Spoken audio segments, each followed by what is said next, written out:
Just recently I invited a lady to soaking prayer, and it was kind of in a very busy situation, but I asked her to come, and she said, well, I don't want to go into that much detail.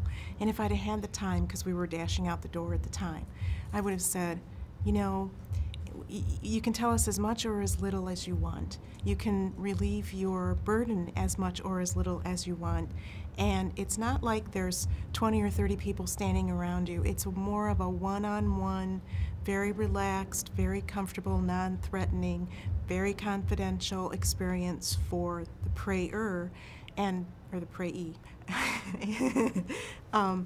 If you come and you don't want to unburden your soul completely, that's fine. It helps us if we know a little bit about your situation so we know where to direct our prayer.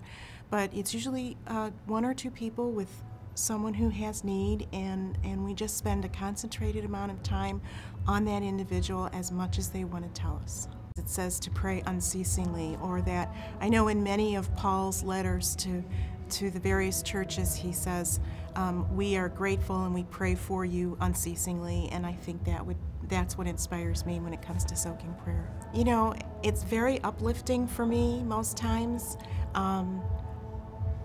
to help people.